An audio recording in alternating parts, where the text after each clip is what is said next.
Right now, Iran has still not responded to the most recent proposed U.S. peace deal. More on the continued fire exchange and fragile ceasefire ahead. And it's nice and quiet outside this morning, but Blaze is tracking another possible chance of frost tonight. He tells us when rain chances return as well.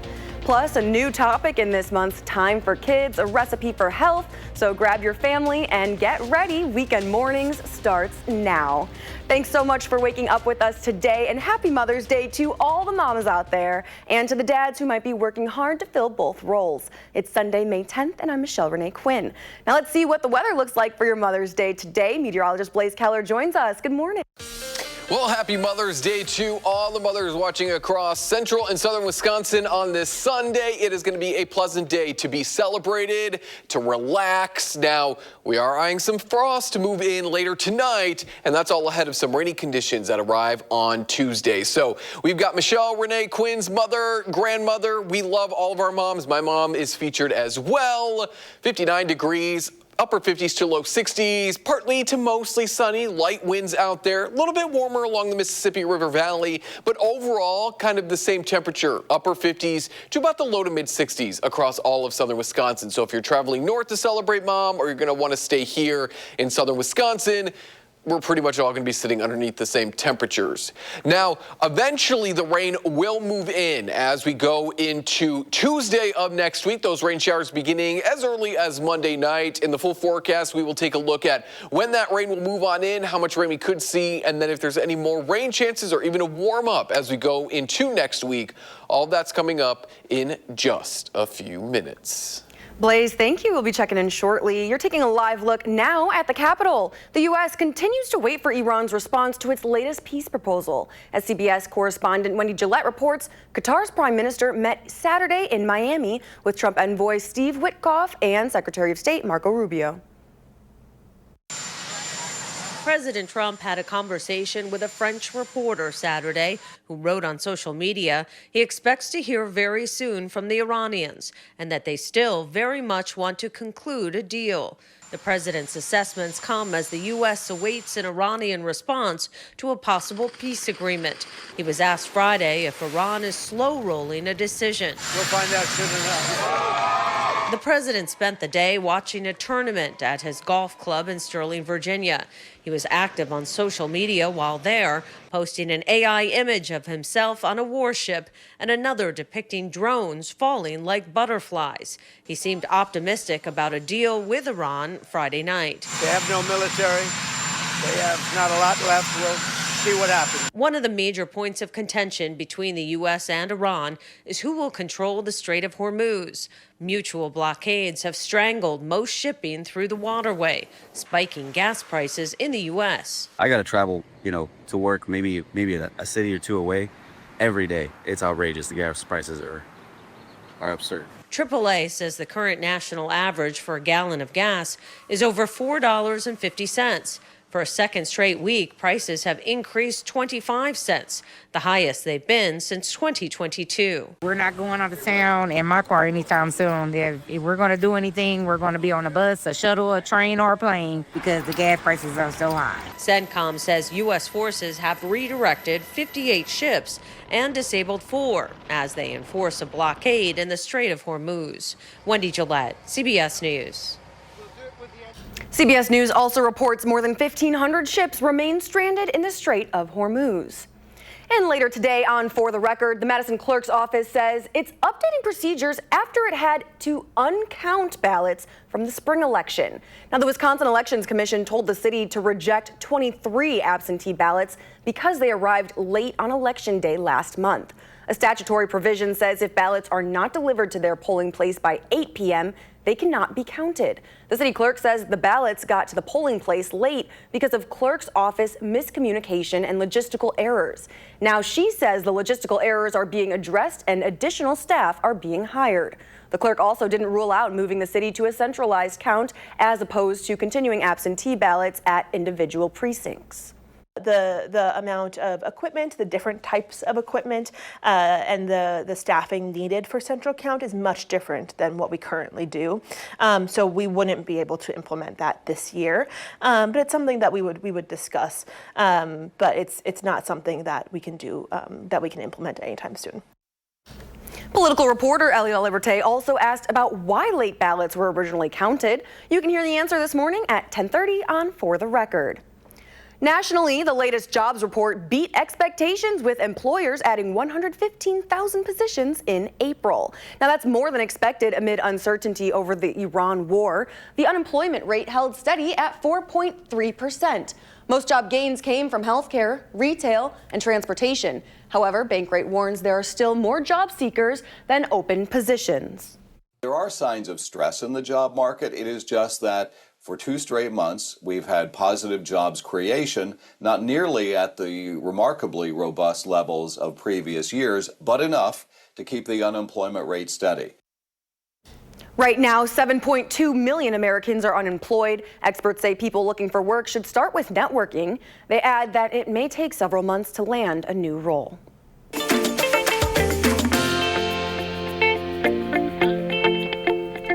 For May, our Time for Kids, a Recipe for Health campaign is focusing on creating healthy connections.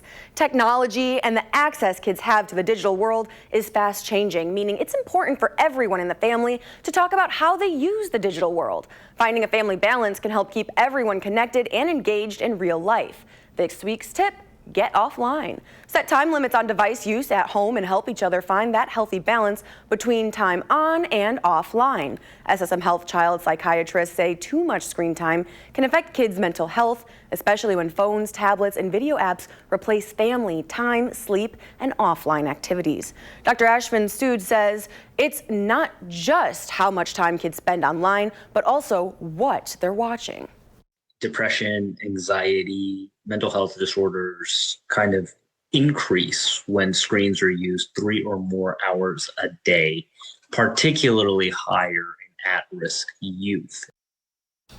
Experts say healthy screen habits should involve the entire family. Dr. Jeremy Chapman says that includes screen-free meals, devices out of bedrooms, and parents modeling the same rules they expect kids to follow. Kind of always say to parents that the best safety measure, the best parental control measure is having your kids trust and having an open line of communication with them. Dr. Chapman and Dr. Sood encourage parents to involve kids in the conversation, setting family screen rules together and making more time for real-life connections offline. Let's check in again now on your Firstborn forecast. Just kidding. When life gets busy, staying healthy can feel almost impossible. But luckily, a few simple nutrition shortcuts can make a big difference. Right now, our Kyrian Lee joins us for this morning's health conversation on those nutrition hacks with SSM Health's Dr. Rupa Shah. Today, wellness coach and SSM Health family medicine physician Dr. Rupa Shah joins us to share a few no-nonsense hacks for eating well on the go, from quick portion size tricks to smarter snacks and hydration cues anyone can use. Dr. Shah, thanks so much for joining us. Thanks for having me. So let's start with portion sizes. Is there an easy way for busy people to keep portions in check without measuring or weighing food, which is quite the task? Yeah, I know some people really like measuring, but Yes. I love this method. So really, it's just the hand method, right? Our hands are sort of proportional to our bodies. So what you can do is use your hand to kind of figure out what portions should be like. So for instance, the palm of your hand is your protein size. Okay. A fist is, you could use this for carbohydrates, fruits, okay?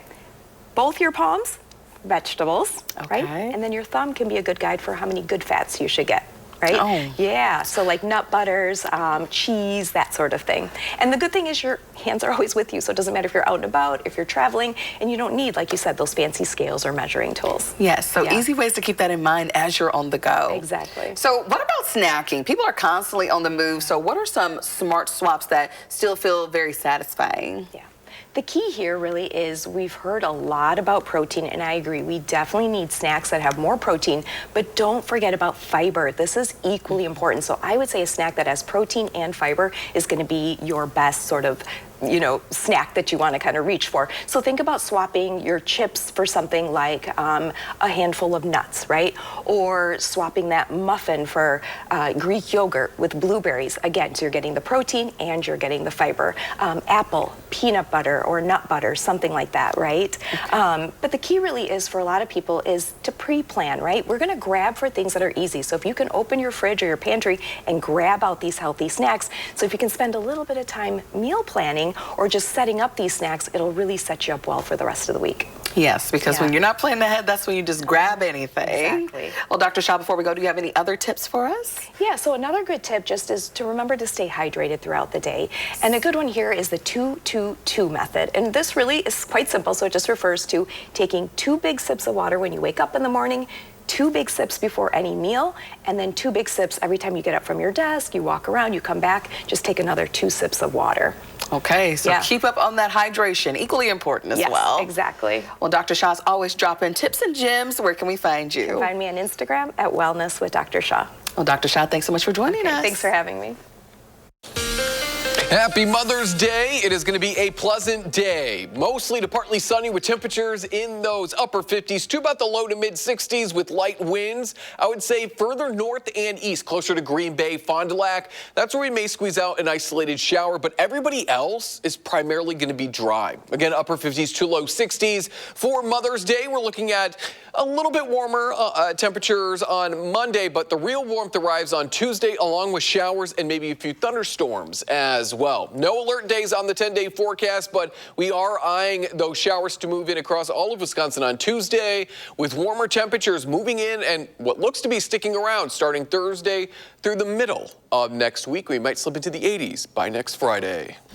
Thanks, Blaze. Now, still ahead in your consumer news, the bank scam warning from the FBI. But first, here's a look outside this morning. After the break, Blaze is back. He's tracking a chance of rain in your full forecast, so keep it here. You're watching Weekend Mornings.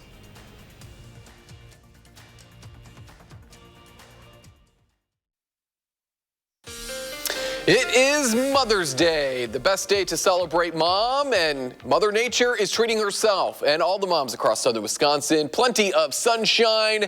We're going to sit underneath light winds. Now, frost is going to move in tonight, another round, or another chance, I should say, of patchy frost as temperatures are expected to dip back into those upper 30s to low 40s.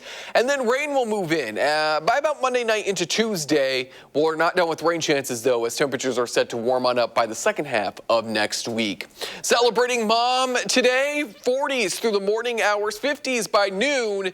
We're into those 60s, upper 50s to low 60s, maybe a few mid 60s out there by the mid-afternoon, partly to mostly sunny conditions, light winds. It is a gorgeous day to celebrate mom. But if you can't, we can do it on Monday because we're expecting very similar conditions on Monday as well, maybe even slightly warmer. So across the La Crosse area, temperatures will be in the upper 50s to about the mid 60s, especially warmer there across southeastern Minnesota and along the Mississippi River Valley. As we look to southern Wisconsin, upper 50s to low 60s, I would say closer to Watoma, Green Bay, Fond du Lac. That's where we might squeeze out an isolated shower, but much like Saturday, we might be just too dry for any of that rain to really reach the surface. That all changes starting Monday night into Tuesday when a low pressure system will move on through the Midwest, bringing us a more widespread and kind of all day chance for showers, maybe a few thunderstorms. Not anticipating anything severe, but in terms of rain chances over the next 7 to 10 days, we are looking at light rain. I would say Tuesday is probably going to be our best chance for all day rain. And then we dry out with some showers, possibly returning by Saturday of the upcoming weekend. So we're not looking at a lot of rain, which is not bad. April 2026 was Wisconsin's wettest April on record. So we're running with a surplus. We don't necessarily need a lot of rain, but we don't want to get into a pattern of remaining too dry. So we will see some showers return by about Thursday, Friday next week across the La Crosse area, across southern Wisconsin, Tuesday, and then again by Saturday of the upcoming work week. Temperatures across all of the area really climbing out of this cooler than average temperature trend by about Thursday of next week. We're into the upper 70s to low 80s on Friday and will stay at least in the low to mid 70s throughout the upcoming weekend and into the start of that following work week. So I think by about Thursday we say goodbye to the cooler than average temperature pattern we've been underneath and we start to feel more or less like May through the remainder of the month. Thanks, Blaze. Now to your weekend consumer report. Scammers are getting harder and harder to spot, but the FBI's latest warning is about spoof caller ID. For example, scammers use spoofing to make the caller ID show the name of the bank when a phone rings. One victim said the scammer even knew her account number and exact balance. The FBI says banks will never ask for your username or your password over the phone, and you should ignore any request to move money or gain access to your bank account. And if in doubt, hang up and dial the bank's published phone number. And we're taking your consumer questions straight to the experts, so let me help you get your answers. Whatever your question is it's about money, moving, telecom, scams, insurance, you name it, just send them now. That email is on your screen, consumerq@wisctv.com. And join me on Weekend Mornings for the sit down with the Administrator of Consumer Protections from the Department of Trade, Agriculture, and Consumer Protections. And still ahead is the price of pampering our parents. Plus, we celebrate our moms this Mother's Day with some pictures. And coming up in our next half hour, a life-changing treatment for a local man battling Parkinson's disease. You won't want to miss it. We'll be right back.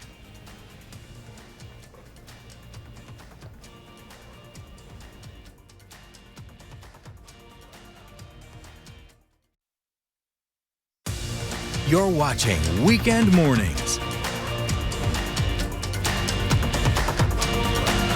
Welcome back. Well, the cost of pampering mom on Mother's Day is going up. As Connor McGill shows us from Roseville, California, it's still a small price to pay from candy to carnations. Inside Bartlett Flowers in Roseville, it's go time. Orders pouring in. Yes, how may I help you? Stems getting snipped and bouquets wrapped one after another. It makes me excited. Owner Jennifer Still says Mother's Day business is packed into just a few short days. Oh gosh, it's like 8 times more. 8 times more than a normal week. And it's condensed into 3 different days, and that's it. It's wild. But this year, every step of the process costs more. High gas prices, tariffs, and shipping costs all driving up the price of flowers before they even hit the shop floor. There are some things I have to get in Ecuador, but for the most part, the weird stuff, like this is local. You can't find that and get that brought in. It's a tender growth. To keep prices from climbing too high for customers, she's mixing high-end flowers with more affordable ones. You learn how to stretch everything out. And you learn how to price things out too. We have to mix premium things with very economical things. An analysis from Wells Fargo shows a bouquet of flowers is up more than 7% in comparison to this time last year. Nice. Customer Matthew Bairden says even with higher prices, skipping flowers for mom isn't an option. Mother's Day, that's one of the ones where you can't really cut pennies on that one without hearing for it the rest of the year. Bairden says he splits the cost with his family every year to make it work. Me and my siblings all pitch in about $50 every holiday, Mother's Day and birthdays, and make sure she knows she's appreciated. Showed up just in the nick of time. From the delivery truck Good afternoon. to the front counter to mom's hands, this Mother's Day love is still coming home, just at a higher price. Seth, thank you. And we're celebrating our moms here at News 3, so enjoy these pictures of us, and happy Mother's Day to all of the moms out there.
And your morning motivational quote today is one I live by: let your efforts rise above your excuses. Now, my mom's a teacher, so I had this hanging up in my bedroom for years, and it's a version of the Orrin Woodward quote. Still ahead on Weekend Mornings, the Metro Transit changes that are starting today and a traffic update you'll need to be prepared for this week. And later on Weekend Mornings, we share this week's playlist from Josh, so be like him and email me a song that's on your screen now. Grab your coffee and get comfy. We've got a half hour of news left on Weekend Mornings after the break.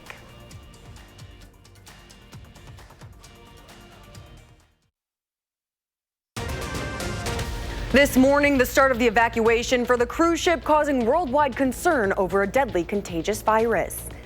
And it's nice and quiet this morning outside, but Blaze is tracking another possible chance of frost tonight, plus when rain chances are returning. We're going to a pancake house, and I'm hoping I can cut my own pancake. Plus a life-changing treatment for a local man battling young onset Parkinson's disease. Good morning, and thanks for waking up with us this weekend. I'm Michelle Renee Quinn. It's Sunday, May 10th. Happy Mother's Day. Meteorologist Blaze Keller has your Mother's Day forecast. Good morning. Well, happy Mother's Day to all the mothers watching across central and southern Wisconsin on this Sunday. It is going to be a pleasant day to be celebrated, to relax. Now, we are eyeing some frost to move in later tonight, and that's all ahead of some rainy conditions that arrive on Tuesday. So we've got Michelle Renee Quinn's mother, grandmother. We love all of our moms. My mom is featured as well. 59 degrees. Upper 50s to low 60s, partly to mostly sunny, light winds out there, a little bit warmer along the Mississippi River Valley, but overall kind of the same temperature, upper 50s to about the low to mid 60s across all of southern Wisconsin. So if you're traveling north to celebrate Mom, or you're going to want to stay here in southern Wisconsin, we're pretty much all going to be sitting underneath the same temperatures. Now, eventually the rain will move in as we go into Tuesday of next week. Those rain showers beginning as early as Monday night. In the full forecast, we will take a look at when that rain will move on in, how much rain we could see, and then if there's any more rain chances or even a warm up as we go into next week. All that's coming up in just a few minutes. Blaze, thank you. Now to a live look at one of the planes in Spain. And now this live look is back to the boat. I'm just kidding. This is the boat. Now the evacuation is underway. We've been seeing boats, ferries, and planes this morning as people are getting ready to evacuate onto their way home. Now these are the people who are from the cruise ship at the center of the worldwide concern over the spread of hantavirus. And this evacuation has been going on since early this morning. That cruise ship had contained the deadly hantavirus. It's currently in Spain, and it had killed 3 people. Now, 23 countries are involved in this operation. Health officials confirm all of those on board were asymptomatic after it arrived earlier this morning. Now, as you can see, the ship here is not docking at the port, but it will remain at anchor with passengers and some of the crew ferried off in small boats at a time. And all the passengers remain asymptomatic. The boat has arrived at 6:30 p.m. The entire operation is proceeding normally, and as I said, the first to disembark will be the Spanish citizens, and then the flight to the Netherlands will depart. Thank you very much. The final flight of the entire procedure is scheduled for tomorrow, which is the last flight from Australia. Everyone disembarking will only be taking off the ship once evacuation flights are ready to fly them to their destinations. In Madison, police say they're seeing a rise in catalytic converter thefts. MPD is investigating the uptick, saying older model Toyota Priuses are the primary targets. In total, 14 of the car parts were stolen from Madison. That's since the start of the year. However, almost half happened since May 2nd, mostly in the Midtown District. If you have any information about the thefts, contact the Madison Area Crime Stoppers or call the MPD at the number on your screen. And today is the start of National Police Week. In recognition of the annual event, the Madison Police Department's Midtown District is launching a new community engagement initiative, Bread and Badges. It's a pilot project pairing Midtown police officers with community members who volunteer to host them for a meal and conversation at their homes. Participating officers will step away from traditional roles throughout the week, which ends on the 16th. MPD says the goal is to build trust and strengthen relationships beyond calls for service. Around the Cooley region, 29-year-old Justin Putman was diagnosed with young-onset Parkinson's disease. But after a successful treatment, he says he feels like his whole arm woke up. As News 8 Now's Seth Padilla reports, his life was changed for the better. It feels like my whole arm woke up. 29-year-old Justin Putman was diagnosed with young-onset Parkinson's disease. But after a successful treatment, his life was changed for the better. We're going to a pancake house, and I'm hoping I can cut my own pancake. He underwent a procedure called DBS, or Deep Brain Stimulation, at Amplify Health by Gunderson. The device is implanted in the brain. It sends electrical pulses to areas controlling movement. For him, the challenges due to Parkinson's are hard to put into words. The people with Parkinson's will understand, like, there's just so much to describe that it's hard to describe. An estimated 1.1 million people are currently living in the U.S. with Parkinson's disease, and that number is expected to rise to 1.2 in 2030. But thanks to this successful treatment, Justin is moving in ways he hasn't in 6 years. This was him before his appointment. And hopefully this is done. When I say this, it's the claw hands is what I call it. I can't really open them very much. And this was him after they activated his DBS device. Like, being able to do that is, I mean, until it's taken away, you don't really know what you're missing. Like, I can screw a bottle cap. I wish I had one right now so I could do it. Give me that, Mom. Give me that. This would be fun. So, an hour ago, I wouldn't have been able to do this. This is what the device looks like connected to a phone. He can adjust the amount of power being used. For example, if he wanted to go on a hike, he can turn up the power. If you want to keep up with his journey, you can visit their TikTok page at J&J Putman. Reporting in La Crosse, Seth Padilla, News 8 Now.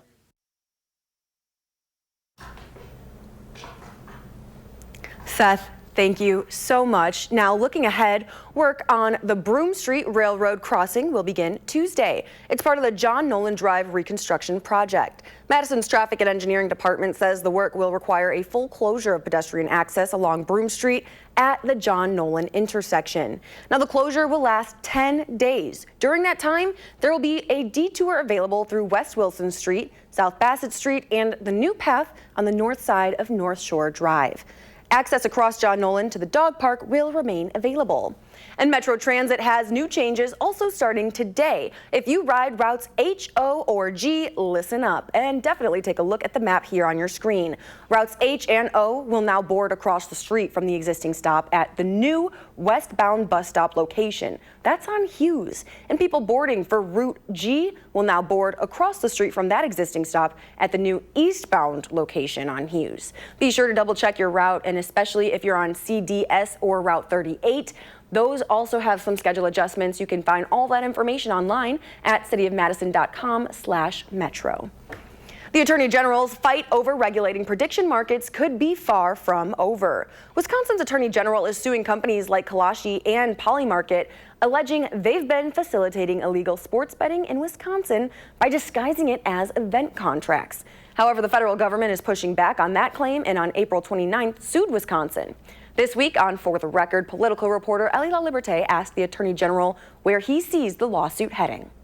This is a massive power grab from the federal government. We have a federal agency here that's claiming that through legislation passed over 10 years ago, Congress, without really anybody knowing, took this broad authority to take away power from states to regulate gambling. I think it's really notable that there's a bipartisan group of AGs who have opposed what the federal government is doing here.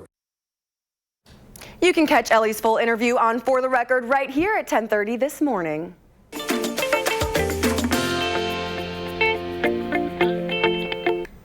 It's May and our Time for Kids, a Recipe for Health campaign is continuing, and this month it's focusing on creating healthy connections. Technology and the access kids have to the digital world is changing fast, meaning it's important for everyone in the family to talk about how they use the digital world. Finding a family balance can help keep everyone connected and engaged in real life. This week's tip, get offline. Set time limits on device use at home and help each other find that healthy balance between time on and offline. SSM Health child psychiatrists say too much screen time can affect kids' mental health, especially when phones, tablets, and video apps replace family time and sleep. Dr. Ashvin Good says it's not just how much time kids spend online, but also what they're watching.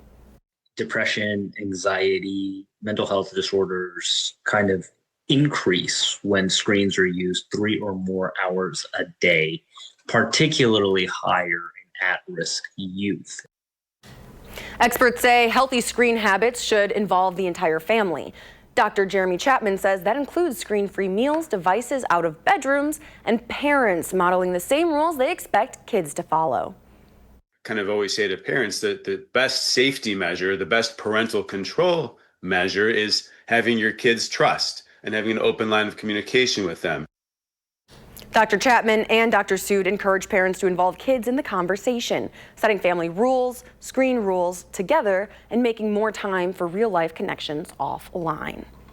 Still ahead on Weekend Mornings, we celebrate the newest Wisconsin alums. Join us after the break.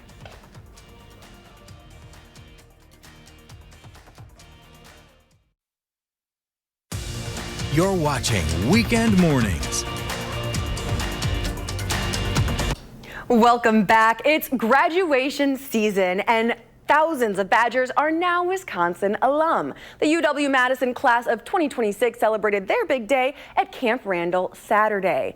Now just under 9,000 Badgers earned their bachelor's, laws, and master's degrees, starting a new chapter in their professional lives. But before they turned their tassels, keynote speaker and best-selling author James Patterson offered them sage words of advice.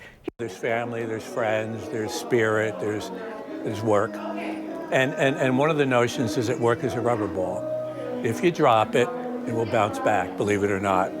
But the other ones are glass, and if you drop them, they'll be tarnished, they might even be broken. And once you sort of get that in your head in terms of priorities, it helps you to balance your life a little better.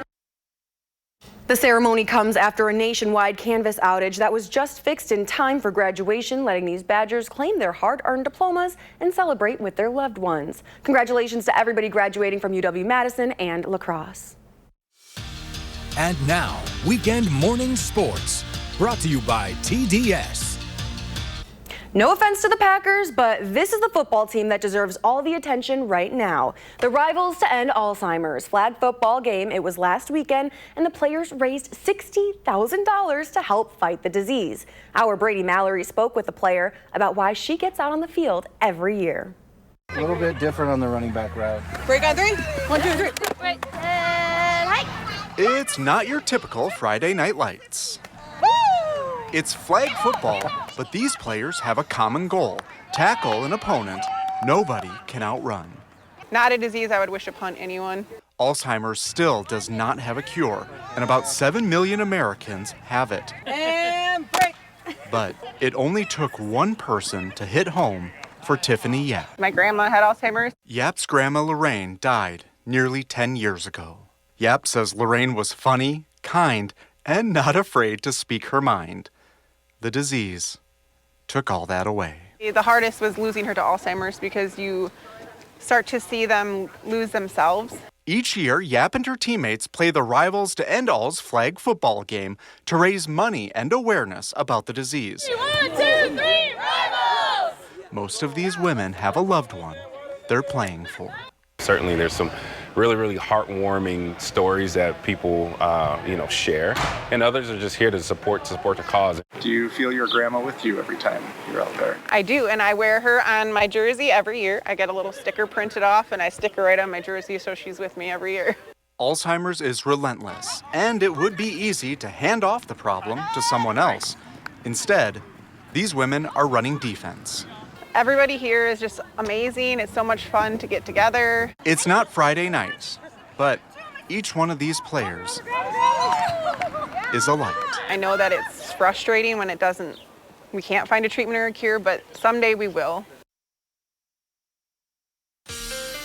It is Mother's Day, the best day to celebrate mom, and Mother Nature is treating herself and all the moms across southern Wisconsin. Plenty of sunshine.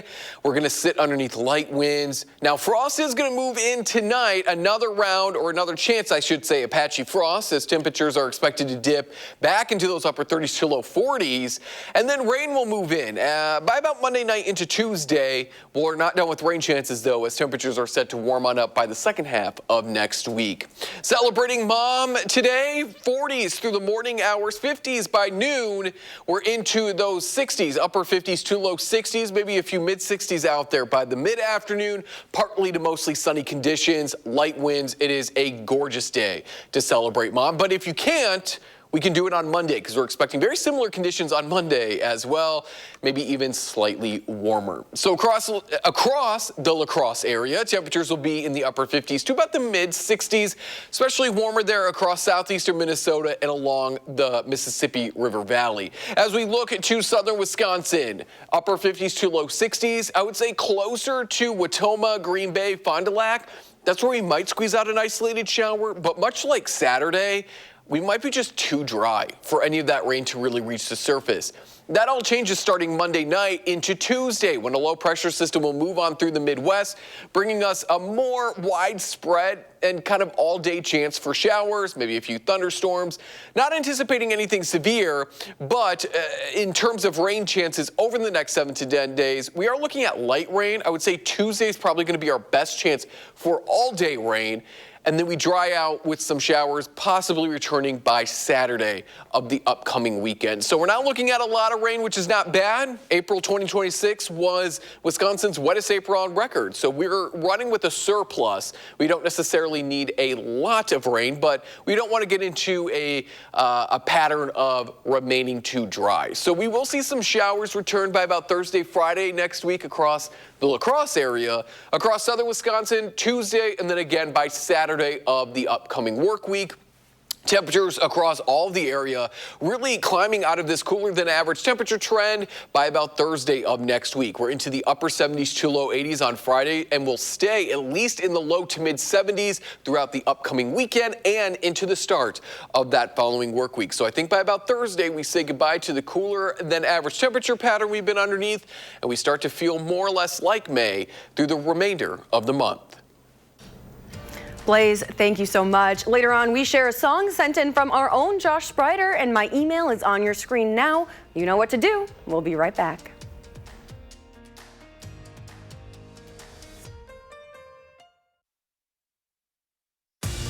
You're watching Weekend Mornings. Welcome back. We have a recall alert for some pet owners this morning. Albright's Raw Pet Food is recalling a single lot of its chicken recipe for dogs due to possible salmonella contamination. Now, the products were sold in 1-pound pouches. They have a best buy date of April 28th, 2027. Albright sold the food directly to consumers across the country and at a small number of retailers in states, including Wisconsin. There have not yet been any reports of dogs getting sick, but if you have this, stop using it immediately and contact Albright's for a refund.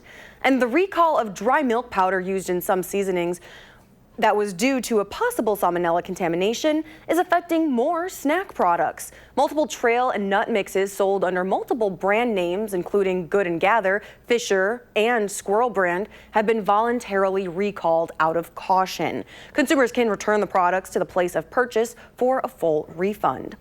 And Energizer is releasing new child-safe lithium coin batteries. The National Poison Center says every year, thousands of little kids swallow button batteries and some die. The new batteries come in child-resistant packaging and have color alert technology. It's a blue dye that activates if it gets into a kid's mouth. The batteries also have a bitter coating to help discourage ingestion and ingestion burn protection if it's swallowed. More Weekend Mornings is coming up after the break, and if you have a little kid turning 3 soon, let us know so we can help you celebrate on TV. We'll be right back on Weekend Mornings.